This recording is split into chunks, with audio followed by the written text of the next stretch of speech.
all eyes on Carlton at the moment. Set to lose Tom De Koning, also Jack Silvani on the way out, which clears the salary. A lot of discussion around the Charlie Curnow Macca. How are the Blues positioned at the moment? Because the agent of change, Graham Wright, is looking to make some significant moves on that front. Yeah, there's some hard decisions ahead, I think, for the Blues, isn't there? They've got to look at a number of different things. They've already perhaps made a couple. Where you look at Mitch McGovern, they've kept him out. He hasn't hit that sort of trigger for next year. We'll wait and see what happens there. But if you look at it, what happens with Curnow, that's the interesting thing. They've got, if you look at Curnow, we're looking at sort of almost $1 million, not quite.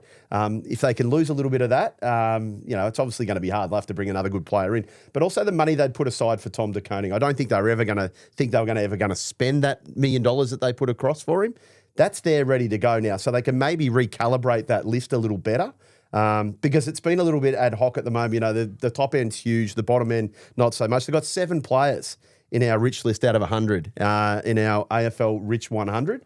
7 players. So they've got a bit of work to do there, Ralphie, haven't they? They have, yeah. So Collingwood made a really strong decision on Brodie Grundy, and I think that they were vindicated by that because we know how Darcy Cameron has come along. I think if Graham Wright traded Charlie Curnow for anything other one of those top 4, I think he'd have egg on his face. This is a bloke who had multiple surgeries. This is a bloke who, was in a forward line that had horrible mid-forward connection. And so I think all of a sudden he lobs at a Gold Coast or a Sydney.